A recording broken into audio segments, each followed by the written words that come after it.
책상 옆 3등 서랍, 첫 번째, 두 번째 칸은 자주 쓰는 물건을 넣어두지만 손이 제일 닿지 않는 세 번째 서랍에는 무엇이 들어있나요? 꼭 필요한 것은 아니지만 꺼내보고 싶은 이야기를 합니다. 세 번째 서랍 한번 열어볼게요. 안녕하세요. 안녕하세요. 반갑습니다. 네. 잘 지내셨죠? 네. 굉장히 빠르시네요, 말투가. 어디 쫓기시나요? 원래 말이 빠르기도 하고 이제 여름이에요. 낱낱이 제일 좋아한다는 여름이잖아요. 네. 서울에도 장마가 끝나가지고 많이 더운데 낱낱의 옷차림도 이제 여름이 뭔가 좀 보이기도 하고. 그렇죠. 제가 사랑하지 않는 여름입니다. 그 어떤 옷이에요? 그게 뭐 약간 리넨? 아니면 어떤 거예요 그게? 이거는 약간 뭔가 까실까실한 모시 같은 모시? 네, 그런 재질 같지만 정확히는 모르고 빈티지입니다. 역시. 저희 이번에 주제 영화인데 이거 준비하면서 영화 좀 보셨나요? 그럼요. 제가 얼마나 열심히 준비했는지 영화를 2번씩 봤어요. 한 영화를 2번 봤다고? 3개를. 3개를 2번 봤다고? 총 6번? 심지어 영화는 하나만 얘기하는데 얼마나 내가 열심히 했는데. 아니 왜 전에 바쁘다고 영화 요즘 자주 못 봤다 그랬잖아. 네. 그래서 제가 특별히 준비한 거니까 그걸로 그걸로 해서 간만에 몰아봤습니다. 준비한 특집입니다. 영화 하게 됐으니까 낱낱 좋아하는 영화 장르는 뭐예요 그러면? 사실 저는 그렇게 좋아하는 장르도 없고 영화 자체를 그렇게 좋아하진 않고 근데 가끔 그런 약간 쉬고 싶을 때 그럴 때 영화를 보는 편이에요. 그래서 아무 생각 없이 볼 수 있는 거. 애니메이션. 킬링타임용 그런 재밌는 거 그냥? 네, 그런 영화를 좋아합니다. 그럼 제일 최근에 본 거 이번에 준비한 거 말고 제일 최근에 본 건 뭐예요 그러면? 루카라고 어. 또 여름 너무 좋아하는데 그 여름 배경을 한 애니메이션이 나왔어요. 디즈니에서. 루카? 처음 들어보네. 저번 주에 말했는데. 그래? 아무튼 그게 약간 이탈리아 약간 작은 소도시 바닷마을을 배경으로 한 영화인데 그 감독이 지브리 감독의 팬이래요. 그래서 픽사인데 약간 영화를 보는 내내 이거 약간 포뇨 지브리 같은데? 느낌 나? 지브리 느낌이라서 너무 신선하다. 약간 이런 느낌을 받았어요. 아니 그 약간 애니메이션 이런 거 좋아하시는구나. 그렇죠. 저도 애니메이션 되게 좋아하는데 저도 그거 봤어요 최근에? 사랑하고 사랑받고 차고 차이고인가? 아니요. 안 보셨구나. 넘어가겠습니다. 제가 오늘 준비한 주제는 영화 세븐입니다. 들어보셨나요? 아니요. 못 들어봤구나. 근데 이게 사실 우리 나이 때 볼만한 영화는 아니에요. 어쩜 이렇게 달라? 이게 그 유튜브 같은 데 보면 왜 그 네. 영화 명장면 모음집 이런 거 많이 있잖아요. 아, 거기에 뭐 인생 영화 탑 10, 뭐 죽기 전에 봐야 되는 거 탑 5 그런 영화에 많이 들어가는 되게 유명한 영화고 이게 몰라도 왜 영화 같은 거 보면 명장면 같은 거 보면 그 상황을 몰라도 그 장면을 보면 대충 이해할 수 있는 그런 게 많이 있잖아. 근데 얘는 그 명장면 편집본에 나오는 그 장면을 보면 무슨 내용인지 하나도 알 수가 없어. 약간 클리셰 같은 게 없는 영화인가요? 뭔가 그 명장면이라고 편집해놓은 그 장면이 하이라이트긴 한데 그 장면을 보면 그게 무슨 내용인지 전혀 이해를 할 수 없는 되게 애매한 영화입니다. 실제로 봐야지 이해가 가는? 그지. 이게 1995년 범죄 스릴러 추리 영화니까 우리 나이 때는 사실 보기 어려운 영화기도 하고 저희 때만 해도 왜 외화 같은 거 보면 막 어른들이 막 못 보게 하고 그랬을 때니까 이게 저희가 보기 힘들었겠죠? 저 어렸을 때는 쥬라기 공원도 무서워서 못 봤습니다. 공룡 나오는 거? 악몽 꾸고. 이번 영화는 공룡보다 조금 더 무서우니까 마음에 준비하세요. 네. 세븐은 브래드 피트, 모건 프리먼, 기네스 펠트로, 케빈 스페이시 들어왔어요? 그 사람만 빼고 다 라인업이 되게 아는 사람이네. 그치. 케빈 스페이시도 근데 얼굴 보면 아마 알 것 같아. 브래드 피트, 모건 프리먼, 기네스 펠트로는 뭐 워낙 유명하고 케빈 스페이시는 근데 낱낱도 이름을 몰라도 얼굴 보면 대충 알 거예요. 되게 많이 나오시는 분이거든요. 이게 약 지금으로 치면 한 25년 전 영화니까. 여성분이신가요? 아니요, 남자. 남자? 되게 연기 잘하시는 남자고 케빈 스페이시. 조연으로 많이 나오는? 조연 많이 나왔던 것 같아요. 지금으로는 상상할 수 없는 젊고 잘생긴 브래드 피트와 기네스 펠트로를 볼 수 있고 봐야겠다. 모건 프리먼은 20년 전이나 지금이나 똑같은 것 같아. 항상 그 모습 그대로 되게 연기를 잘하시더라고. 네이버 평점 8.66점입니다. 네이버에서 8점 넘어가면 그래도 꽤 재밌는 영화라고 보면 될 것 같은데 8.66점이고 연쇄살인마, 그 연쇄살인마를 잡는 열혈 신입 경찰 그 브래드 피트겠죠? 그 다음에 은퇴를 앞둔 경험 많은 노형사 모건 프리먼 이 세 명에서 펼치는 추격전입니다. 추격전이요? 추격 스릴러 같은 걸 보면 되겠지.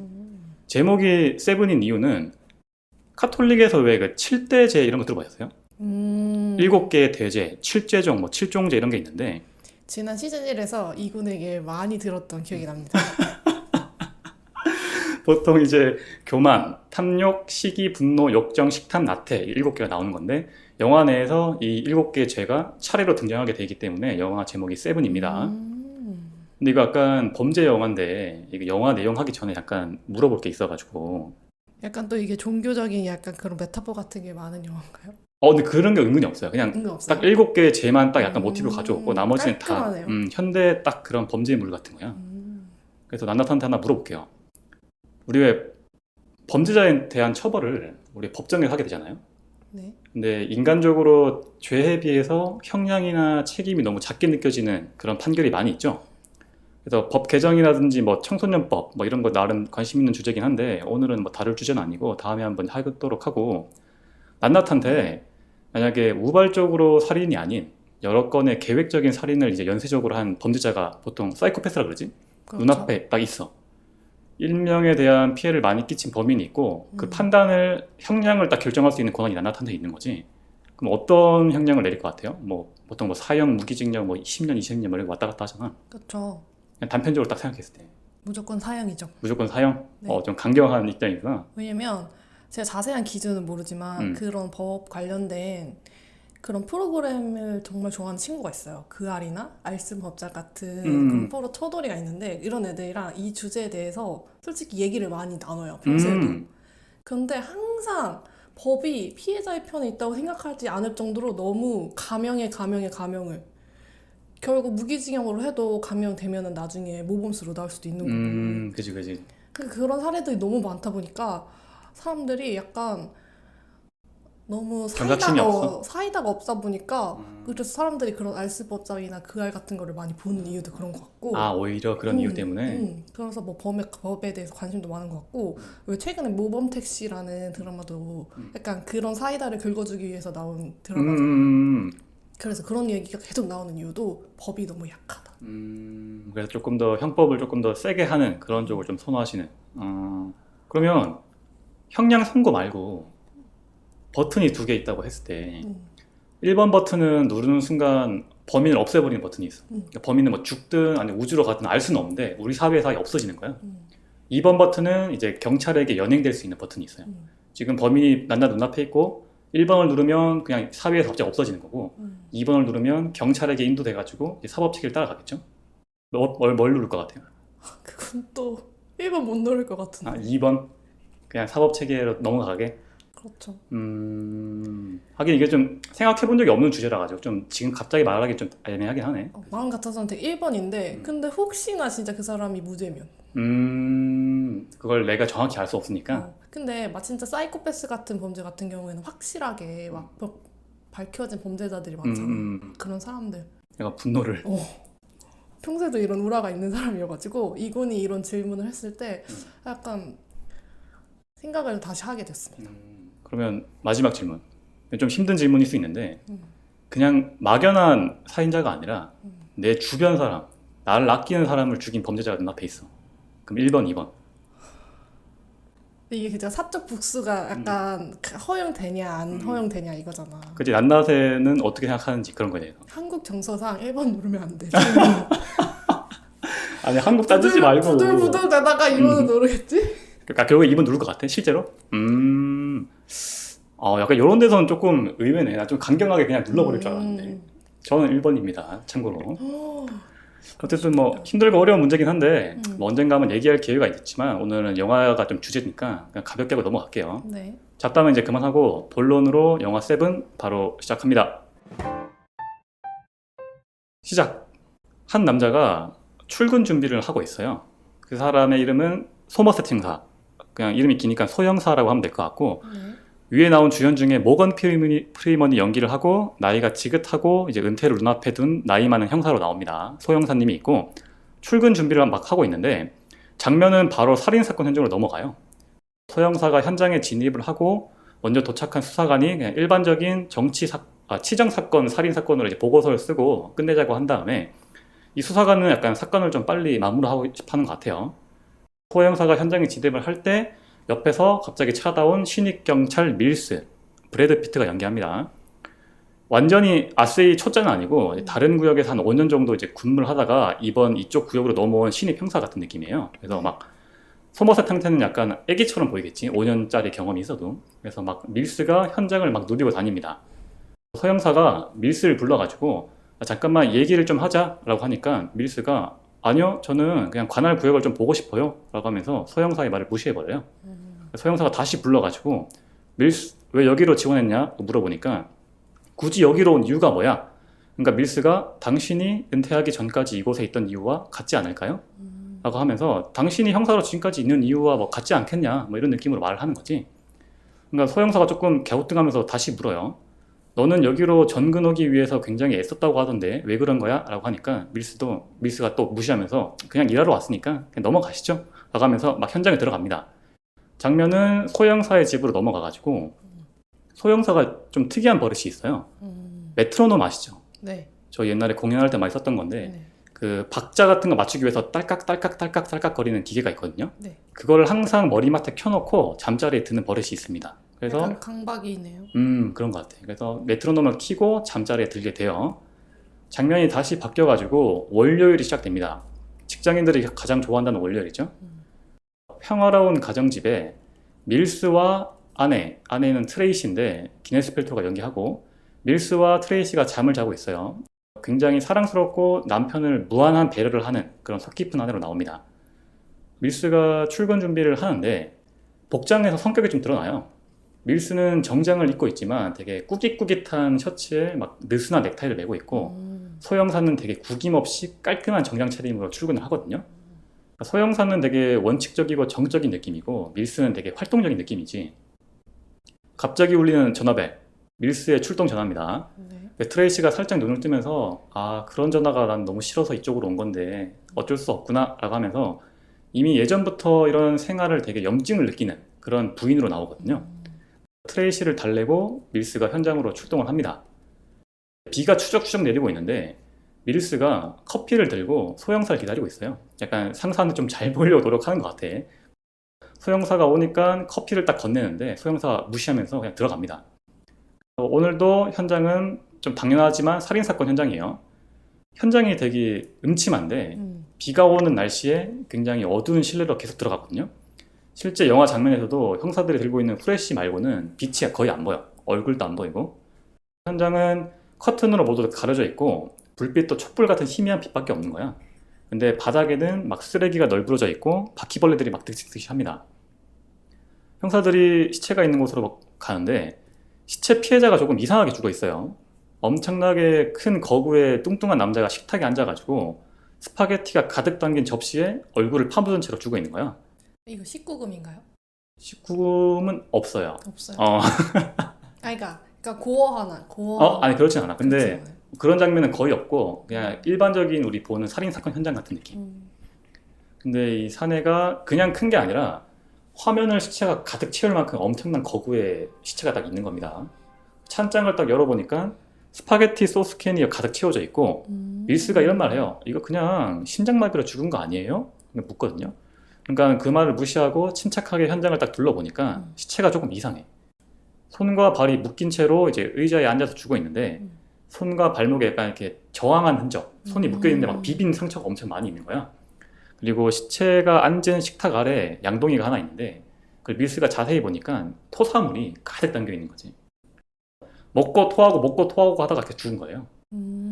밀스가 그 양동이를 보고 토를 막 하거든요. 그러니까 소형사가 야, 너 안 되겠다 나가 있어 라고 한 다음에 밀스가 나가기 싫어하는데 어쩔 수 없이 짠에 밀려가지고 밖에 나가게 돼. 현장을 나오면서 함께 차를 타고 이동하는데 밀스가 이렇게 물어요. 소형사님 제 이력서 보셨나요? 라고 하니까 아니 안 봤는데 밀스가 저 이미 그 주변에 탐사하고 막 의견 듣고 하는 건 이미 많이 했어요. 나도 짬밥이 있는데 나 왜 이렇게 무시하냐 이런 말 하니까 소형사가 어쩌라고? 지시는 내가 한다 라고 하면서 그냥 말을 딱 끊어버려. 사이가 되게 안 좋은 상사로 나오는 거지. 역시 맛집, 관계성 맛집은 현관이죠. 아니 그러니까 뭐 나한테 물어볼게. 그 약간 나랑 성향이 맞지 않는 직장 상사를 만났다. 어떻게 하는 편이에요? 그냥 저는 그런 식으로 아예 정반대인 사람은 오히려 괜찮아요. 아 괜찮아 오히려? 아, 그래? 그냥 아예 약간 퓨즈를 꺼버리는 스타일이어가지고 그렇게 아예 다르면은 오히려 그냥 한 귀로 듣고 한 귀로 흘리면서 그냥 갈 수 있어요. 아, 오히려 그냥 음. 딱 그냥 맞춰 그냥 가버리는구나. 그냥 끊어버리고. 그렇죠. 약간 조금 회피형이라서 그럴 수도 있는데 음, 그런 약간 아 나랑 이 사람이랑 약간 좀 진짜 너무 정반대다 음. 이러면 그런 편이고 오히려 조금 이 사람이 좋은데 같이 일하다가 안 받는 부분이 일적으로. 그렇게 보이면은 이제 더 힘들어하는 스타일. 그래서 대처법이랄 게 딱히 없네요. 그냥 상황에 따라 맞춰간다? 그쵸. 그냥 저를 그냥 놔버려요. 그게 바로 인생의 정답입니다. 좋은 답변 잘 들었어요. 다시 영화로 돌아가가지고 이제 그 시체를 부검소로 옮긴 다음에 부검소로 다시 들어가거든요. 그러니까 부검을 해보니까 죽은 지가 한참 된 시신이었던 거야. 시신의 이제 위를 꺼내서 딱 보여주는데 농구공보다 훨씬 커 보이는 엄청난 위가 딱 있습니다. 부검 결과를 딱 보니까 위가 팽창하다가 못해 파열되었고 배가 터질 때까지 먹다가 죽었다 이런 말을 하거든요. 그리고 머리 뒤에는 무언가에 눌린 상처가 있는데 총으로 짓눌린 상처 같은 게 있는 거야. 그러니까 협박당하면서 너 안 먹으면 쏜다 라고 하면서 계속 먹은 거죠. 결과가 어떻게 나오냐면 약 12시간 넘게 먹다가 더 이상 먹지 못하자 범인이 피해자의 배를 발로 빵 차가지고 내장을 터트려서 죽였다라고 나오거든요, 결과가. 19문이네.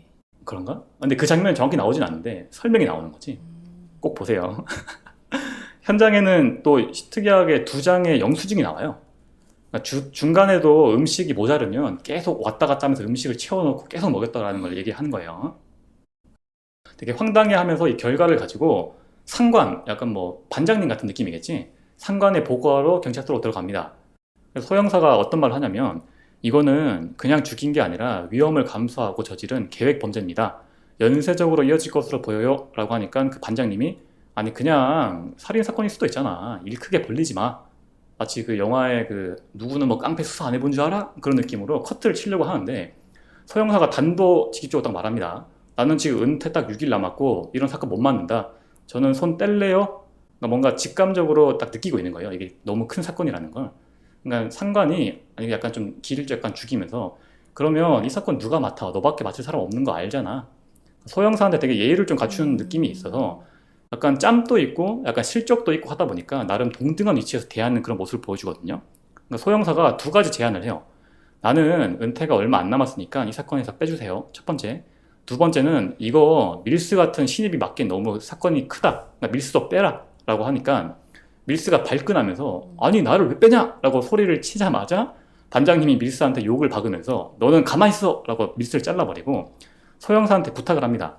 당신 말고는 이 사건을 맡을 사람이 없으니까 미안하지만 마지막으로 부탁을 좀 하자. 그리고 밀스 너는 조용히 그냥 따라다녀. 라고 하니까 사실상 소형사의 말을 최대한 들어주려고 하는 거고 둘의 약간 신뢰관계가 보이는 거지. 이렇게 직장인에게 힘든 월요일이 끝납니다. 벌써 그게 형성이 됐네요, 둘이. 관계가 이렇게 지옥 같은 월요일이 끝나고 화요일로 넘어갑니다. 화요일 고급 주택가에 또 2번째 살인 사건이 발생했어요. 네. 여기에 밀스가 들어가게 됩니다. 어떤 사건이냐면 돈을 엄청 잘 버는 변호사가 죽어 있는데 현장에는 피로 적힌 글씨, 그리드, 탐욕이라는 글자가 적혀 있었어요. 장면이 바뀌고 소형사가 사무실에 있는데 아까 그 반장님이 쳐다오거든요. 이번에 새로 생긴 그 2번째 사건, 변호사 살인 사건을 말해주면서 바닥에 그런 글씨가 있었대 라고 넌지시 언급을 해줍니다. 그리고 소형사가 약간 관심을 있는 듯하게 딱 쳐다보니까 이런 질문을 해요. 소형사 너 은퇴하면 뭐 할 거야? 라고 하니까 소형사가 그냥 느긋하게 농사나 지으려고요. 농사요? 다시 상관이 너는 이미 이 세계를 떠날 수 없는 몸이야. 뭐 자꾸 암시를 주고 있죠. 헐, 은퇴를 놨다는데도? 그러니까 지난밤에도 강도 사건이 있었는데 저는 더 이상 이런 사건에서 더 이상 치여서 살고 싶지 않다라고 하면서 이 도시에 되게 염증을 느끼는 형사로 나와요. 소형사가. 자기는 떠나고 싶어 하는 거지.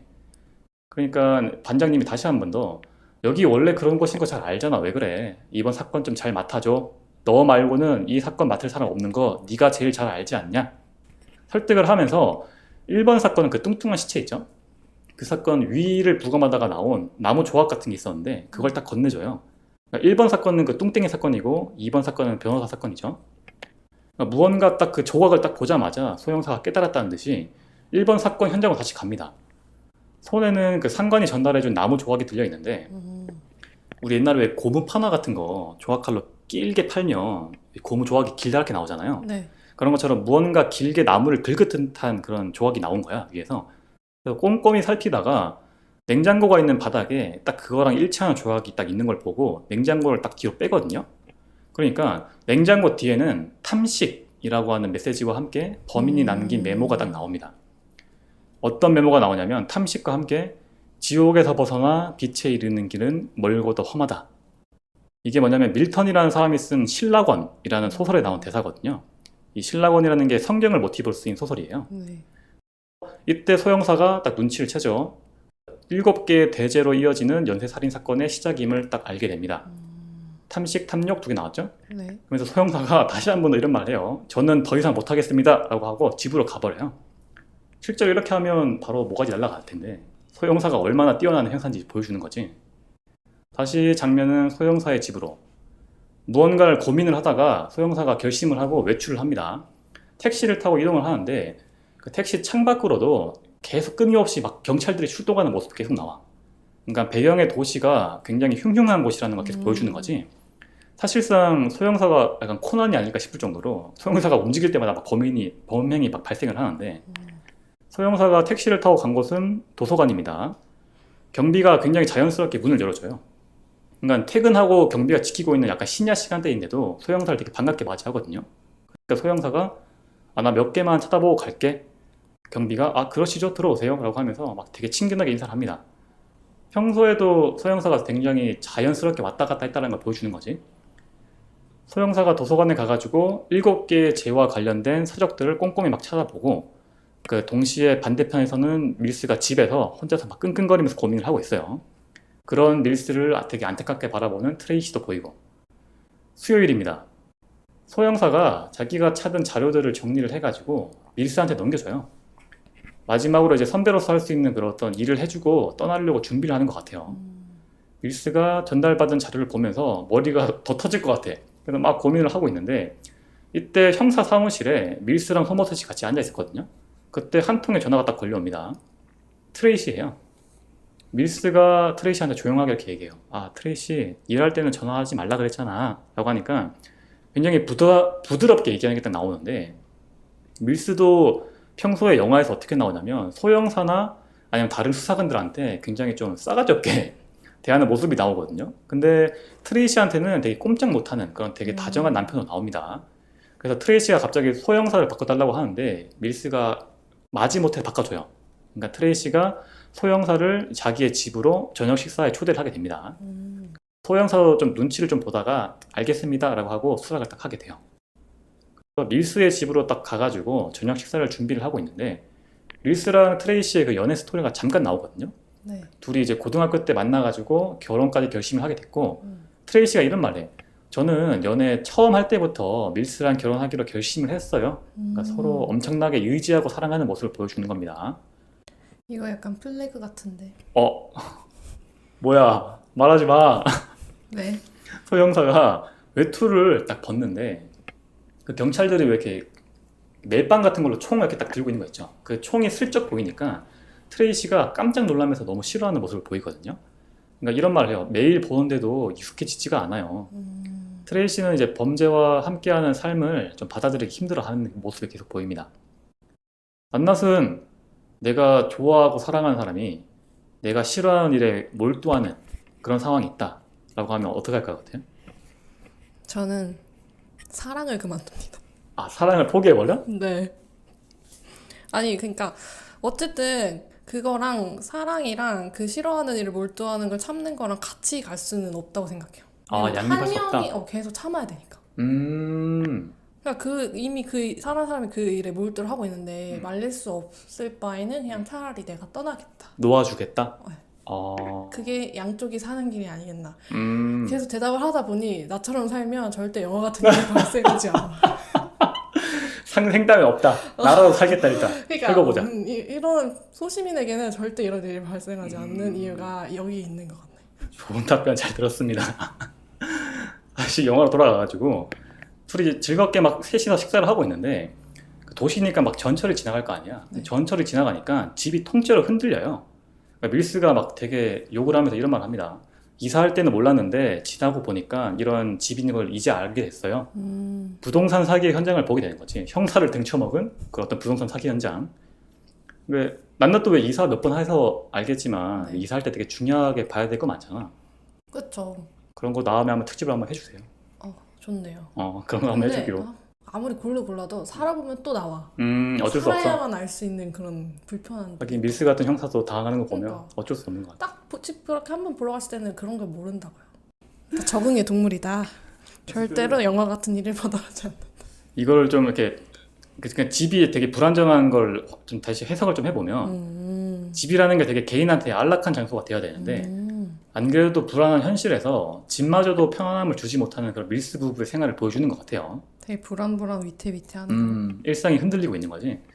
딱 식사를 마치고 두 형사가 바로 또 다시 사건을 막 들춰보기 시작합니다. 아까 밀스가 갔던 두 번째 사건을 딱 들여다보고 있는데 이것도 약간 좀 특이해요. 시체가 몸이 묶여 있고 식칼을 들고 있는데 그 앞에는 저울이 있고 이런 메시지가 있습니다. 정확히 1파운드의 살덩어리만, 피도 뼈도 섞이지 않고 오로지 살만. 이거 들어보셨나요? 네. 어디서 들어봤지? 그 베니스의 상인에 나오는 대사인데 맞아. 되게 유명한 소설이잖아. 맞아. 1파운드라고 하면 현대로 치면 약간 500g 좀 넘는 정도니까 우리 보통 고기 한 근 그런 느낌이거든요. 이게 베니스 상인 왜 소설 잠깐 얘기하면 그 주인공이 뭐 이렇게 하다가 어떤 고리 대금업자한테 돈을 막 많이 빌려. 근데 그 돈을 갚지 못한 상황이 됐을 때 그 돈을 빌 당시 썼던 계약서에 어떤 게 있냐면 주인공이 돈을 갚지 못하면 살 1파운드를 떼서 준다라는 그런 계약이 있거든요. 그래서 법정에서 주인공이 어떻게 이걸 모면을 하냐면 우리 계약서에는 살 1파운드라는 내용만 있으니까 피도 뼈도 근육도 조금도 나에게서 떼어가서는 안 된다 라고 하면서 약간 그런 대출 사기의 현장을 그린 그런 소설이거든요. 그런 걸 딱 보면서 사건 현장으로 딱 가니까 총에 겨눈 상태에서 스스로 이렇게 자기 살을 자르라고 협박을 한 다음에 결국에 자신의 뱃살을 자르다가 사망을 하게 된 거예요. 그래서 그 사건을 계속 파다 보니까 소 형사가 이런 말을 합니다. 자기가 그 조사했던 7개의 죄에 대해서 얘기를 하면서 범인은 아마 설교를 하면서 사람들을 억지로 뉘우치게 하기 위해서 이렇게 사건을 일으키는 것 같아 라고 하니까 밀스가 물어요. 그러면 범인은 어떻게 현장을 빠져나갔을까요? 라고 하니까 소 형사가 도시에서는 모두가 무관심해. 강도를 당하더라도 도와주세요 보다는 불이하라 라고 외쳐야 사람들이 한 번이라도 쳐다본다. 되게 무관심한 회색 도시의 현실을 말해주고 있죠. 그리고 사건 현장을 계속 보는데 사진들 중에 조금 특이한 사진이 있어요. 이번 사건 현장에 책상 위에 그 죽은 변호사 부인의 사진이 있었는데 그 변호사 부인 그 얼굴에 피로 동그랗게 표식을 남긴 사진이 딱 본 거야. 그래서 두 형사가 변호사 부인을 만나러 갑니다. 부인한테 현장 사진을 막 보여주면서 좀 이상한 점 없나요? 라고 물어보니까 부인이 딱 사진을 보더니 사무실에 걸려있는 그림이 거꾸로 걸려있어요 라는 말을 하거든요. 그러니까 그 그림이 뭐냐면 인물화 같은 그런 그림이 아니라 약간 추상화 같은 그림이어가지고 그 사건을 현장을 자세히 아는 사람이 아니면 발견할 수 없는 그런 힌트를 남겨놓은 거야. 그러니까 범인이 자꾸 힌트를 주면서 형사들을 막 이끌고 있는 거죠. 그래서 현장에 다시 형사들이 가가지고 그림을 딱 뜯어보니까 그림에는 아무것도 없고 그 그림이 걸려있던 벽에 자세히 보니까 지문으로 뭔가 흔적이 막 남아있는 거야. 그래서 감식반을 불러가지고 정밀 조사를 하게 됩니다. 그러니까 그걸 막 약 뿌려가지고 막 스캔 쭉 하는 거 있잖아. 그걸 딱 보니까 지문으로 벽에다가 Help me 라는 글자를 누가 찍어 놓은 거예요. 그래서 정확한 의도는 모르겠지만 뭐 그 죽은 시체가 뭐 이렇게 외침을 하는 걸 수도 있고 아니면 범인이 제발 나를 찾아줘 라고 하면서 형사들을 막 끌어들이는 걸 수도 있겠지. 그건 사인이다. 이 지문을 감식반에 던지고 기다리고 있습니다. 그리고 장면은 직장인이 가장 지루해한다는 목요일로 넘어가요. 이 세븐이 일주일에 세븐 그 의미도 있나요? 일주일은 조금 넘어가. 아쉽네. 정확히 하면 일주일쯤 되겠다. 좀 좋은 지적이었어. 지문을 주인을 찾았어. 경찰들 엄청 끌어모아가지고 그 지문의 주인인 주소로 출발을 합니다. 잠깐 막 조사를 해보니까 정신병을 앓은 이력이 있는 사람으로 밝혀졌고 잡을 수 있을 것 같아요. 범인인 것 같아. 아직은 잘 아리까리합니다. 아까 그 반장님 있죠? 반장님은 확신을 했어요. 인원들을 다 긁어가지고 출동을 시키고 소형사는 무언가 이상하다는 걸 깨닫습니다. 그럼 아니야. 주소에 도착을 딱 했는데 엄청 넓은 창고 같은 집이 딱 나오거든요. 여기저기 막 찾아다니는데 한 침대를 발견을 해요. 경찰들이 가가지고 침대를 딱 보니까 사람이 이게 이불을 뒤집어 쓰고 누워있는 그런 실루엣이 나오는 거지, 침대에. 그래가지고 야, 일어나. 근데 움직이지 않지. 형사들이 이불을 싹 덜치니까 거의 좀비 상태로 말라붙어 있는 시체가 침대에 꽁꽁 묵힌 채 있습니다. 현장에는 나태라고 하는 범인의 암호가 남아있고 주변에는 묶여있는 사람들을 사진 촬영한 게 엄청나게 바닥에 깔려 있어요. 사진을 하나씩 보니까 약 1년 전부터 이 사람이 서서히 말라 죽어가고 있는 모습을 사진으로 기록을 해놓은 거예요. 그래서 감식반이 와가지고 다시 감식을 막 하게 되는데 시체를 자세히 보니까 시체인 줄 알았던 사람이 갑자기 기침을 콜록콜록 하면서 막 일어나는 거예요. 1년 전부터 침대에 묶여가지고 약을 투여해가지고 딱 죽지 않을 만큼만 생명 연장을 시켜놓은 거예요. 바로 병원을 호송하게 됩니다. 밀스랑 소머셋은 이제 현장에 남아가지고 이런 말을 해요. 범인한테 놀림받고 있는 것 같다. 그리고 범인이 좀비의 손만 잘라가지고 그 지문으로 현장에 헬프미라는 글자를 놔두고 그 좀비는 그 현장에서 계속 막 죽어가고 있었던 거지. 밀스가 초흥분 상태로 막 욕을 하고 있는데 이때 어김없이 등장하는 기레기 한 분이 딱 와가지고 막 현장을 막 헤집으면서 사진을 막 찍고 있거든요. 그러니까 이 기자를 보자마자 밀스가 더 흥분을 해가지고 그 기자의 카메라를 내동댕이 친 다음에 쫓아버려요. 그 다음에 다시 같이 그 좀비가 실려간 병원으로 갑니다. 의사가 이런 말을 해요. 다양한 약물을 투여해가지고 딱 죽지 않을 만큼만 만든 것 같다. 지금은 불빛만 봐도 쇼크로 사망하기 때문에 치료는 불가능합니다. 라고 하니까 형사들이 어이가 없지만 방법이 없어가지고 일단 퇴근을 해요. 그리고 소 형사가 집에서 쉬고 있는데 트레이시가 전화를 합니다. 이런 말을 합니다. 소 형사님, 제가 상담을 하고 싶은 게 있는데 주위에 아는 사람이 한 명도 없네요.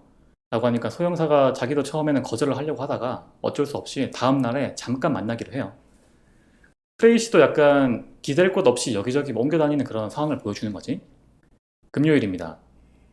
한 식당에서 트레이시와 소 형사가 만났어요.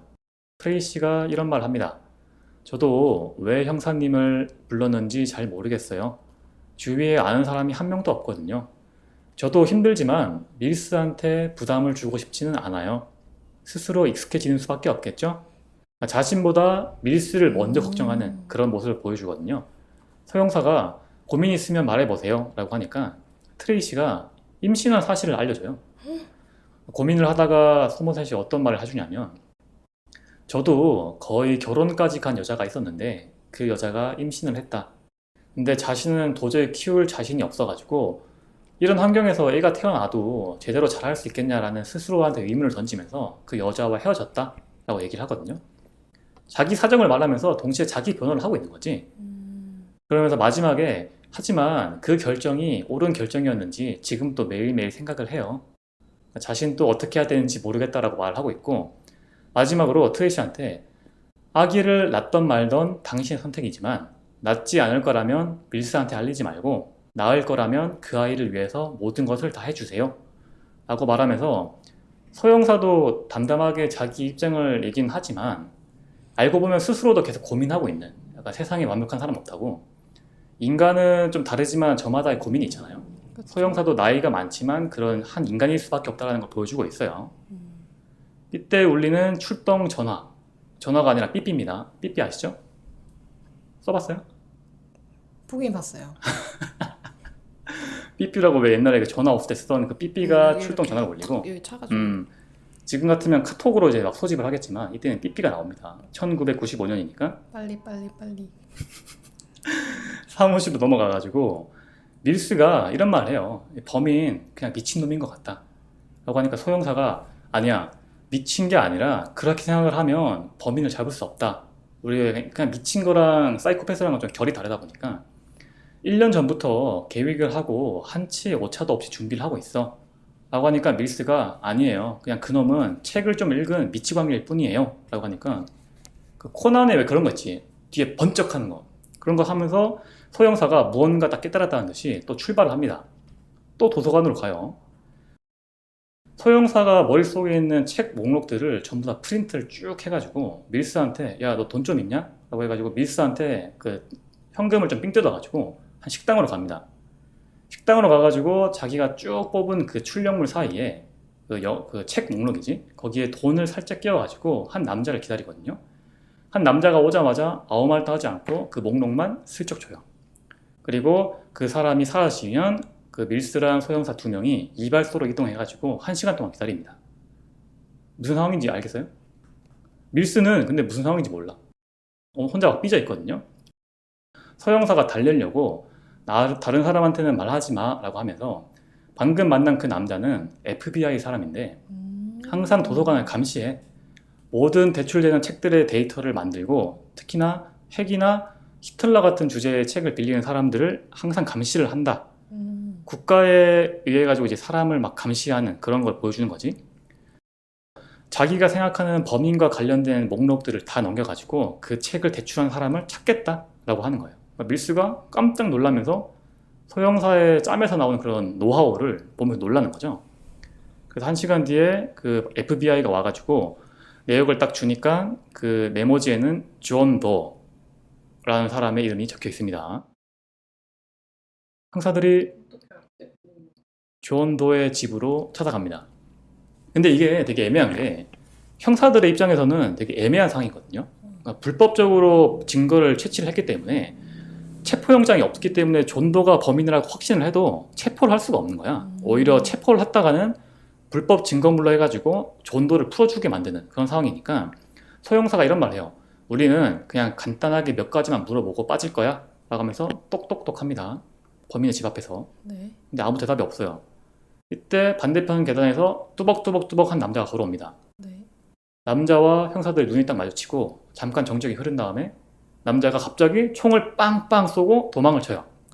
그래서 아파트에서 추격전이 펼쳐지는데 약간 그 하정우 씨 나오는 그 4885 있지? 그런 것처럼 되게 긴박감 있게 추격전이 펼쳐지는데 밀스가 총을 들고 막 쫓아가면서 5분 동안 막 추격을 하다가 결국에는 놓칠 뻔 하다가 한 골목으로 따라 들어가는데 그 쓰레기 차 큰 거 있잖아, 트럭. 그 옆을 막 지나가는데 위에서 갑자기 범인이 밀스의 머리를 빵 때립니다. 밀스가 거의 기절 직전까지 가다가 총을 놓치고 쓰러지고 범인이 밀스의 총을 주워가지고 밀스의 머리에 총을 쓱 갖다 댔다가 씩 웃고 쏘지 않고 총을 두고 물러나요. 일부러 형사들을 놔준 거죠. 그 뒤에 소모셋이 따라와가지고 일단 밀스를 치유를 하고 다시 범인의 집 앞으로 갑니다. 밀스는 당연히 엄청나게 초흥분 상태겠지? 그래서 소형사가 진정을 시키면서 지금 들어가도 어차피 우리가 불법이기 때문에 어떻게 할 수가 없어. 진정해 라고 하니까 밀스가 알겠어요. 진정할게요. 라는 말이 끝나자마자 발을 문으로 빵 차고 문을 부수고 들어갑니다. 그러면서 소형사한테 돈 좀 있어요? 라고 물어봐요. 그래서 소형사한테 다시 삥을 다시 뜯은 다음에 옆집에 살던 한 여자한테 돈을 주면서 매수를 해요. 그 집에 이제 사는 사람이 수상하다고 경찰에 신고를 좀 해달라. 소머셋도 모르는 밀스의 어떤 노하우 같은 걸 알게 되는 거지. 집으로 딱 쳐들어가는데 집에는 어둠이 쫙 깔려 있고 수천 권의 책들과 그동안 범죄의 증거물들이 가득한 집인 거야. 그러니까 범인의 입장에서는 약간 기념품 같은 거겠지. 그것들이 꽉 깔려 있고 1번 그 사건의 스파게티 소스통, 2번 사건의 그 피 묻은 책들, 3번 사건의 그 잘린 손, 그 다음에 4번 사건, 아직 일어나지 않은 다음 사건의 타겟으로 보이는 여자의 사진이 딱 걸려 있습니다. 스테이시인가요? 트레이시? 트레이시. 아닙니다. 아닙니다. 밀스가 한 방에서 사진을 뽑는 그 현상실 있죠? 요즘에는 왜 그 디카 같은 걸로 하니까 그런 거 없는데 저희 어릴 때만 해도 왜 그 필름 카메라 같은 거 하면 암실 같은 거 만들어가지고 현상실 같은 거 있잖아요. 네. 동네에 하나씩 있던. 그래서 그 방에 딱 들어가니까 지금까지의 그 범죄 사진들이 막 널브러져 있는데 밀스가 한 사진을 보고 급하게 소형사를 막 불러요. 소형사가 급하게 뛰어오니까 한 사진에는 그 3번 사건 좀비의 집에 찾아왔던 기자 있죠? 그 기자가 찍은 밀스의 사진이 딱 있는 거야. 그러니까 밀스가 쫓아낸 그 기자가 범인이었던 거고 범인이 되게 태연하게 현장을 막 누비고 다녔던 거죠. 집을 수색을 막 계속 하는데 그 기자가 존 도였던 거예요? 그죠? 밀스가 그 카메라를 내동댕이 치고 쫓아냈던 그 기자가 존 도였던 거예요. 아, 분장을 약간 했나요? 분장은 하지 않았지만 어차피 밀스는 존도가 누군지 모르니까 아, 존도의 얼굴을 봐도 모르는 거지. 범인이 되게 태연하게 현장에 막 누비고 다녔던 거고 밀스는 그걸 보고 더 막 빡치겠죠. 아, 추격할 때 얼굴을 못 봤어요? 못 봤지. 멀리 떨어져 있으니까. 아. 존도의 집이 끝에 있고 반대편 끝에 계단이 있으니까 존도가 형사를 보자마자 총을 빵빵 쏘고 도망을 간 거야. 그래가지고. 그래서 얼굴을 못 봤던 상황이죠. 집을 수색을 계속 하는데도 범인의 단서를 찾을 수가 없어요. 근데 그때 울리는 전화벨. 범인의 전화입니다. 존도가 이런 말을 해요. 나를 어떻게 찾아왔는지는 모르겠지만 너희들 정말 존경한다. 밀스, 인정한다. 너를 다치게 한 건 미안해. 라는 말과 함께 전화를 끊어버려요. 그리고 토요일로 넘어갑니다. 집에 딱 하나 찾은 범죄 증거물이 다음 범죄에 관련된 메모처럼 보이는 와일드 빌의 가죽점. 가죽 수선하는 그 집 이름이 다 나오는 거야. 약간 뭐 철순의 김밥 이런 느낌이지. 주인이 존도를 알고 있어요. 그 와일드 빌에 찾아가니까. 존도라는 사람이 나한테 와가지고 사진을 주면서 이런 가죽 제품을 만들어 달라고 요청을 했어요. 그래서 사진을 딱 보여주는데 가죽으로 만든 콘돔 같은 거예요. 콘돔 끝에 칼날이 달려있어. 그래서 이게 뭐지 형사들이 보면서 갸우뚱하면서 가죽점을 나와가지고 아까 그 네 번째 사건의 피해자처럼 보이는 여자를 사진을 봤잖아. 그 여자를 찾았어. 찾아가니까 성매매를 하고 있던 여성이었던 거예요. 그 일터로 찾아가가지고 엄청 시끄러운 클럽 지하로 내려가니까 여자가 이미 죽어있고 그 여자 옆에 한 남자가 벌벌 떨면서 막 헛소리를 막 하고 있습니다. 그 남자를 체포를 해가지고 취조실에 왔어요. 소형사가 그 벌벌 떨고 있던 남자를 취조를 하고 밀스는 그 클럽의 주인이 있겠죠? 그 주인을 취조를 합니다. 그 벌벌 떨고 있던 남자가 소형사한테 이런 말을 해요. 납치당해서 그 클럽으로 끌려갔고 존도가 그 가죽 콘돔을 입으라고 하더니 그 여자와 관계를 하겠다. 그 성매매하는 여성이 결국에는 칼에 찔려가지고 죽게 된 거죠. 그렇죠. 그래서 형사들이 허탈해하면서 되게 찹찹해하는데 둘이 일단은 그 여자는 일단 죽었고 둘이 허탈해하면서 퇴근을 하고 술집에 가서 둘이 막 얘기를 합니다. 밀스가 이런 말 해요. 그 미친놈을 잡아야겠어요. 소형사가 대답합니다. 미친놈이 아니야. 우리 사회에 무관심이 만든 그냥 이곳의 일상일 뿐이다. 밀스가 되게 어이없다는 듯이 비꼬면서 당신은 은퇴를 하고 싶기 때문에 그렇게 믿는 것 같지만 난 그렇게 하지 않을 거예요. 선배의 말에 동의할 수 없어요. 그러자 그 얘기를 듣고 소형사가 이곳에서는 이런 것들이 이미 일상이야. 나는 더 이상 이곳에 지쳐서 있지 못하겠어. 밀스, 너는 그런 놈들을 잡아서 세상을 바꾸겠다고 하지만 그거는 불가능할 것 같아. 이런 사건 자체가 이곳에서는 이미 일상이다. 난 여길 떠나겠다. 라고 다짐을 하자 밀스가 이런 말을 해요. 너는 도망치고 싶어서 그렇게 믿는 거일 뿐이야. 저는 끝까지 가겠습니다. 낱낱은 누구의 입장이 맞는 것 같아요? 잡긴 잡아야죠, 어쨌든. 포기하지 않고 현실을 바꾸기 위해서 조금씩 노력을 하는? 그렇죠. 소형사는 이제 뭐 그냥 포기하겠다 이런 느낌보다는 30년 넘게 이곳에 현장을 다니니까 약간 좀 지쳤던 것 같아. 그리고 밀스도 물론 밀스의 의견이 맞는 것 같기도 하고 장면이 바뀌어가지고 각자의 집으로 가는데 밀스는 트레이시와 함께 잠들어 있고 소형사는 잠들지 못하고 있습니다. 옆에서는 당연히 아까 위에 나왔듯이 메트로놈이 막 딸깍 딸깍 딸깍 돌아가고 있는데 계속 뒤척이던 소형사가 메트로놈을 집어 던져버려요. 박살을 내는 거지. 메트로놈의 의미를 좀 생각을 해보면 이게 뭐 여러 가지로 해석할 수 있겠지만 소형사의 평정심이나 일상을 유지해주는 장치 같거든요. 그 일정한 박자를 맞추는 기계잖아. 일상을 유지해주는 장치이자 메트로놈이라는 게 보면 그 바늘 같은 게 계속 왔다 갔다 하거든요. 그러니까 흔들리는 어떤 소형사의 불안한 심리를 보여주는 것 같기도 하고 근데 그것들을 박살을 내면서 소형사가 한 가지 다짐을 하면서 장면이 끝납니다. 그리고 일요일로 넘어가요. 일요일 119에 사건이 하나 접수됩니다. 접수된 곳으로 출동을 하니까 한 여자가 침대 위에서 얼굴에 붕대를 꽁꽁 싸매고 죽어 있어요.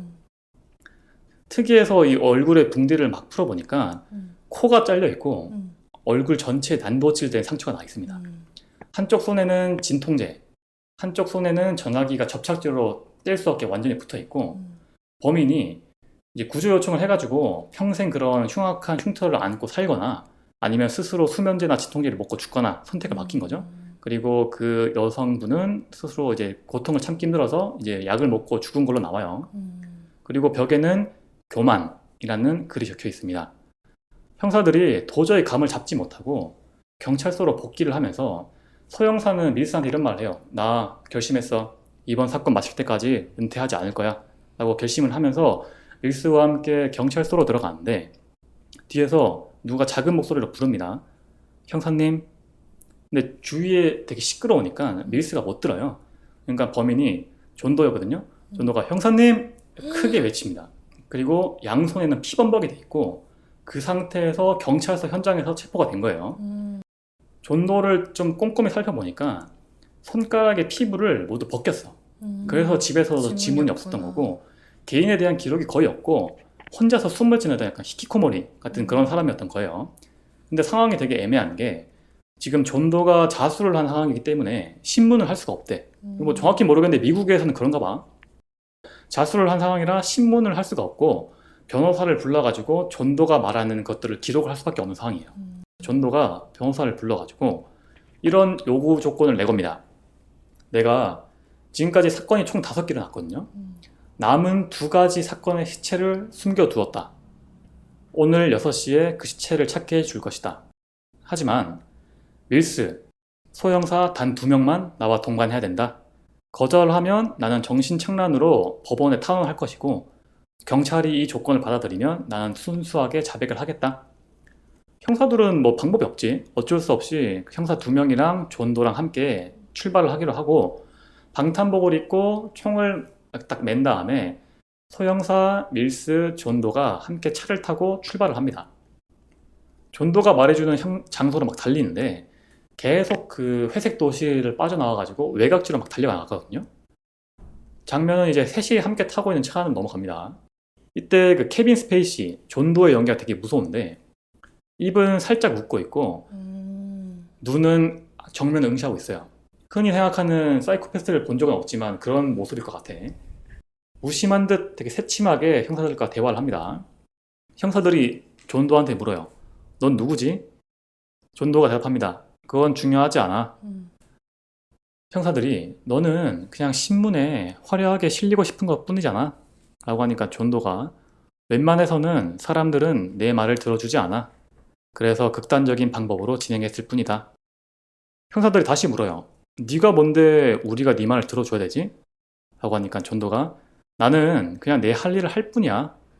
이제부터 재밌는 일이 발생할 거니까 기대해도 좋아. 이 장면이 되게 재밌는데 운전석에 앉아 있으면 룸미러로 뒤가 보이잖아.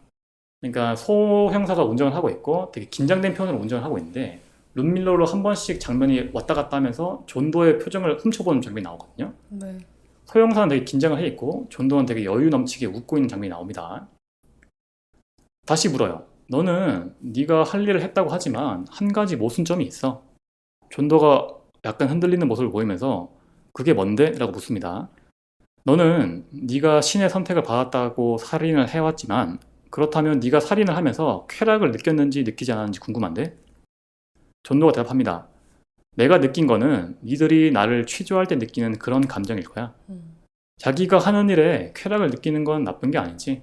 죄를 지은 사람을 처벌하는 내 열망을 부정하진 않겠어. 다시 형사가 물어요. 너는 죄 없는 사람들을 죽였을 그런 사이코패스일 뿐이잖아?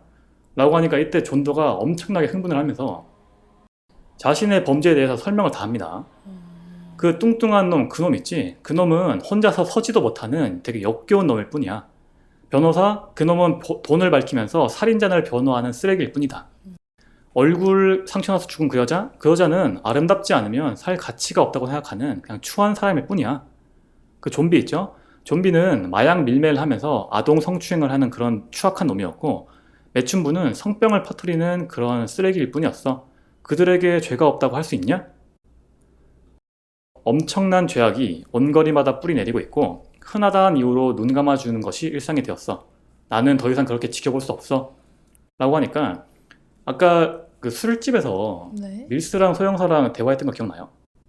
이 도시의 일상에 대해서 얘기를 했는데 밀스는 어떻게 얘기했냐면 범인을 잡아서 일상을 바꾸겠다라고 했고 소형사는 포기해. 그럴 수 없어. 이거 일상이니까 받아들여.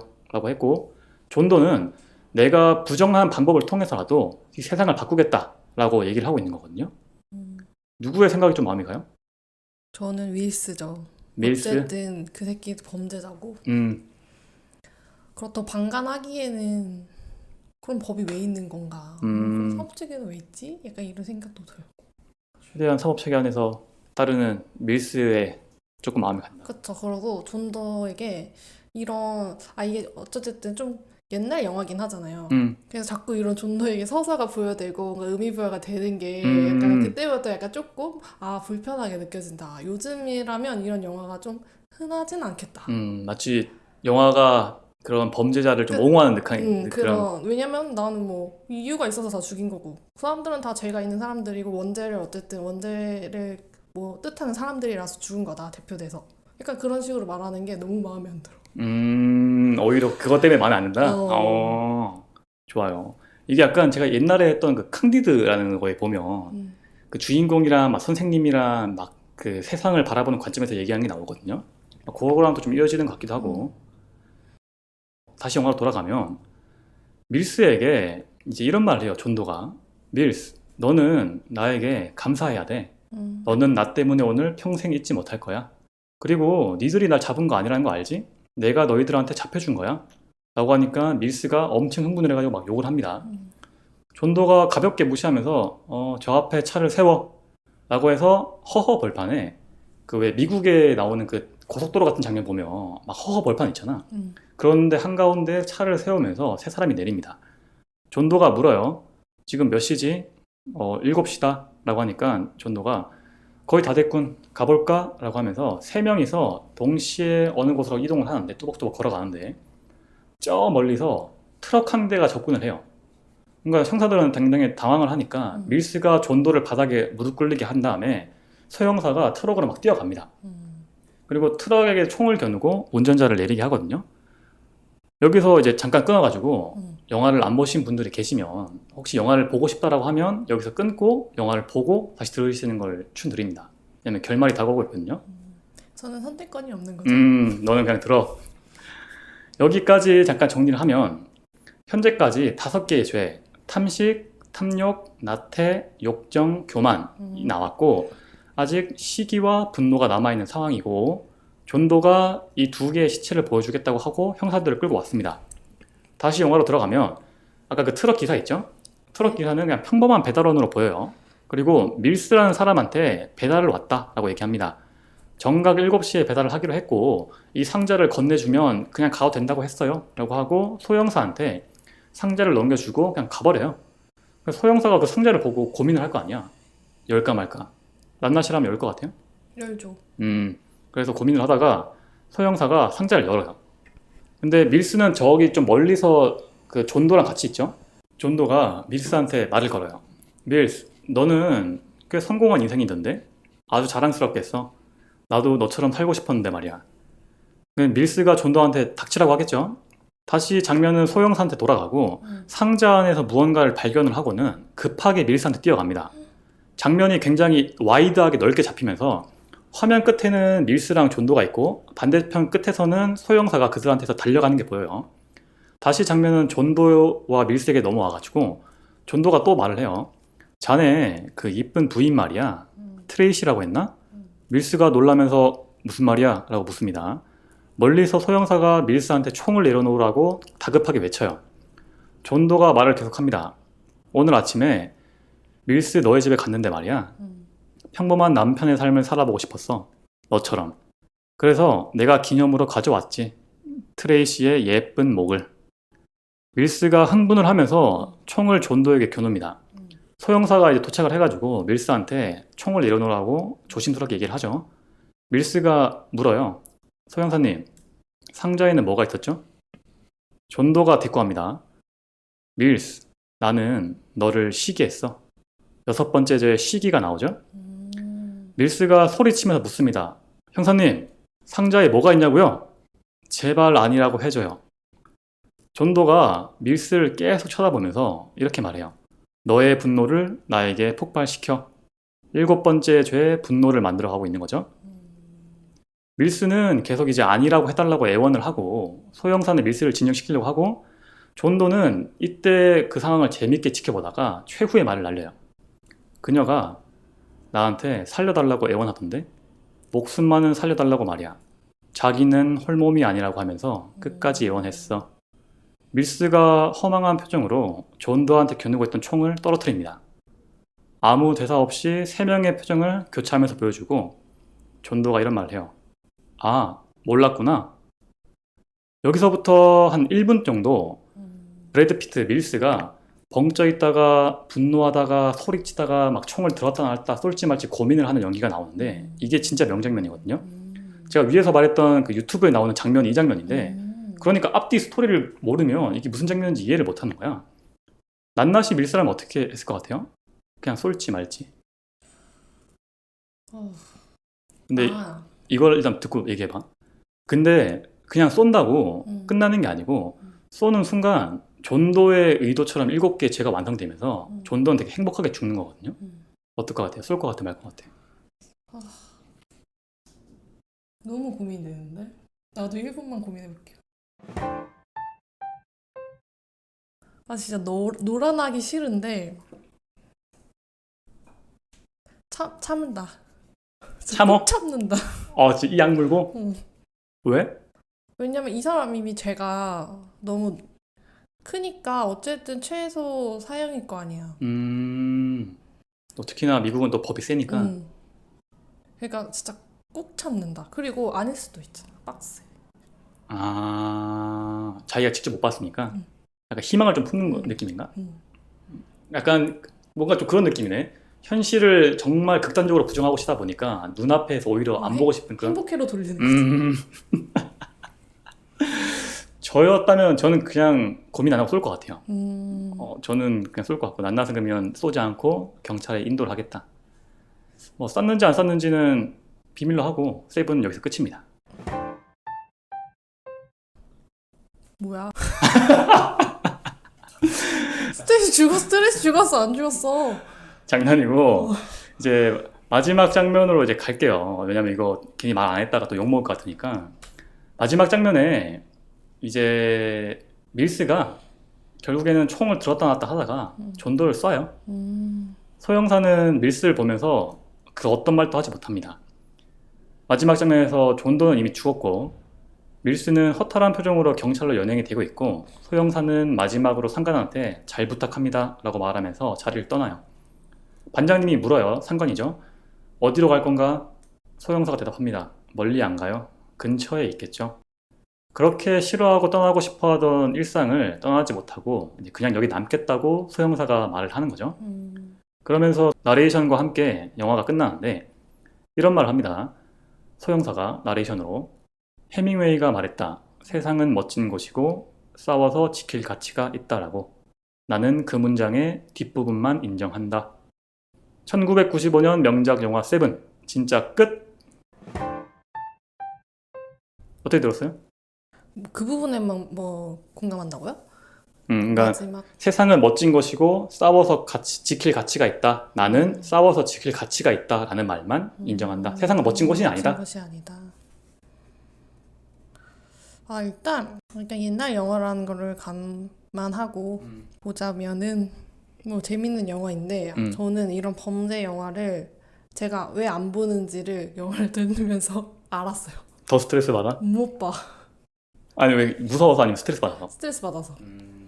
무서운 거 둘째 치고 지금 남자의 기분이 너무 찝찝하네요. 마치 찜질방에 한 2시간 들어갔다 나온 것 너무 같아. 찝찝하고 지금 약간 습도가 99도인 이게 그런 짜증이 막 날랑말랑. 왜 이런 영화를 이런 영화를 보면서 생각해 볼 것도 많이 있는 것 같고 결국에는 범죄에 대해서 불법적이더라도 밀스는 심판을 한 거잖아요. 저는 약간 밀스의 입장이었고 낱낱은 이제 그래도 약간 좀 소형사 쪽의 그런 느낌인 것 같은데 저는 그래도 밀스의 입장이 충분히 공감되고 저였어도 그냥 쐈을 것 같아.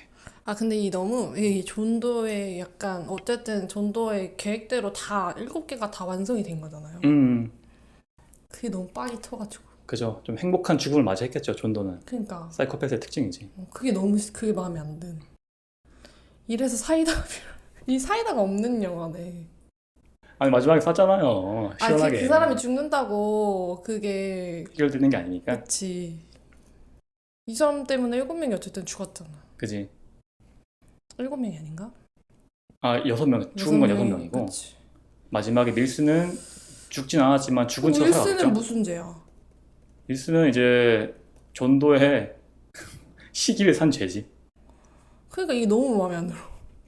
무슨 말인지 충분히 공감을 하고 이게 영화기 때문에 어쩔 수 없는 부분도 너무 있을 테고. 과몰입했네요. 죄송합니다. 어쨌든 제가 소개해드리고 싶었던 영화는 세븐이었고 이게 엄청난 명작이기 때문에 많은 분들이 아마 보셨을 거예요. 근데 이미 우리 왜 그런 말 하잖아. 쿨타임 돌았다. 지금 25년이 지났기 때문에 보신 분들 중에 기억이 흐릿하신 분들도 있을 거고 또 못 보신 분들이 있기 때문에 준비해봤습니다. 너무 마음 상하지 말고 그냥 우리 컨텐츠니까 오늘 네. 좀 좋은 느낌에서 마무리하시죠. 더 이상 이런 컨텐츠가 나오지 않았으면 좋겠네요. 다음에 뵙겠습니다. 네. 고생하셨습니다.